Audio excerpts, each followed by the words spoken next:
On August 14, 2011, Katelyn Markham, a 22-year-old graphic design student, mysteriously disappeared just days before her birthday.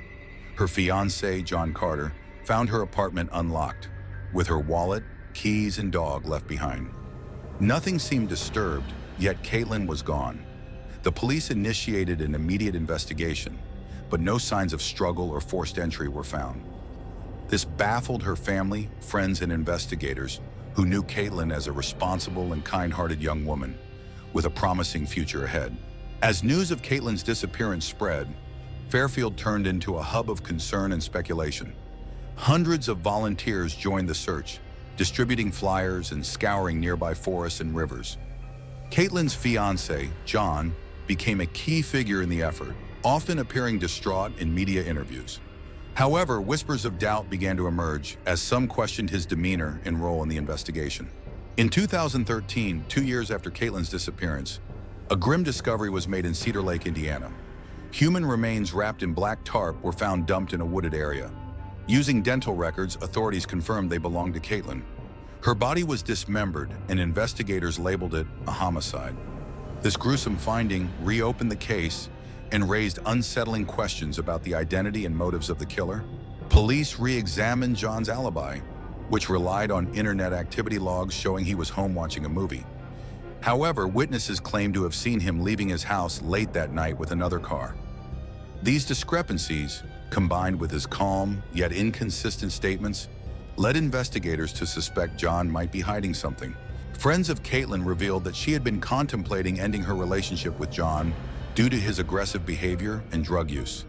Investigators also discovered that John had deleted messages sent to Katelyn on the night she disappeared, raising even more suspicion about his involvement. In a pivotal moment of the investigation, police searched John's mother's house, where he had lived at the time of Katelyn's disappearance. They discovered a black tarp identical to the one used to wrap Katelyn's remains. Inside John's room, investigators uncovered handwritten poems. One read, "Deep down, I love her. You have to kill her. But I love her. She has to die." These chilling words painted a dark picture of John's possible state of mind at the time. Adding another layer of intrigue, a photo surfaced from a music festival showing John alongside a convicted murderer who had killed another young woman. The killer was later found to have no direct link to Katelyn's case, but the photograph tied John to a circle of dangerous individuals, deepening investigators' suspicions. Witnesses came forward claiming they had seen 2 cars leaving John's mother's house late at night on the day Katelyn vanished. One of the cars was identified as John's. These statements contradicted his alibi of being at home.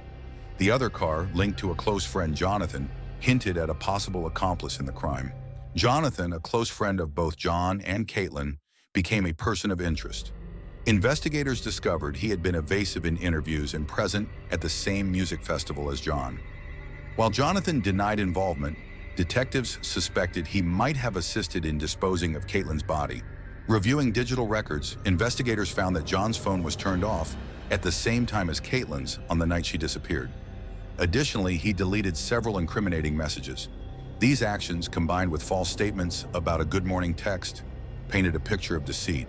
Katelyn's father grew increasingly frustrated with the lack of progress in the case. In 2015, he hired a private investigator who identified 2 potential suspects, but local authorities remained unresponsive. Finally, he succeeded in transferring the case to county investigators, breathing new life into the investigation. In 2023, after years of stagnant progress, John was arrested for Katelyn's murder. Investigators cited his erratic behavior, false statements, and the discovery of the tarp and poems as critical pieces of evidence. Despite this, the case against him lacked solid proof, leading to growing public outrage. Faced with limited evidence, prosecutors offered John a plea deal for third-degree murder in exchange for a confession. He accepted but refused to disclose details of the crime. The deal resulted in a mere 3-year sentence, inciting national outrage at the perceived leniency. John's cellmate claimed he had confessed to accidentally killing Katelyn during a heated argument and panicking afterward. However, detectives doubted the account's credibility, suspecting John had tailored the story to fit the evidence.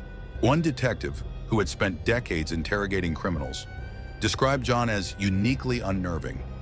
He suspected John was a psychopath, capable of manipulating those around him while concealing his dark intentions. Despite this, the lack of concrete evidence meant the true nature of John's crime remained shrouded in mystery. As investigators delved deeper, they found Jonathan's potential involvement troubling. Witness testimonies placed him at critical locations on the night of Katelyn's disappearance. However, Jonathan maintained his innocence, and a lack of physical evidence prevented his prosecution. His role in the case remains unresolved. Katelyn's father expressed profound sorrow over the lack of closure. Though John's arrest provided some answers, the details surrounding his daughter's death remained elusive. He lamented not knowing whether Katelyn's death was premeditated or an act of rage, a mystery that continues to haunt him. The public's reaction to John's 3-year sentence was one of outrage. Many viewed it as a failure of the justice system to adequately punish someone suspected of such a heinous crime. Legal experts argued that the plea deal was a necessary compromise given the weak evidence, but the sentence left many feeling justice had not been served. Speculation persisted about whether Katelyn's murder was part of a larger, more sinister conspiracy. Some investigators explored the possibility that John and Jonathan were part of a group with violent tendencies, including the convicted killer from the music festival photo. To date, no evidence has confirmed these theories. John is set to be released in 2027, leaving many fearful of his potential return to society.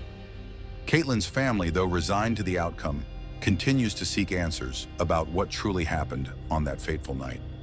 Her case stands as a haunting reminder of justice delayed, leaving the world to wonder if the full truth will ever come to light.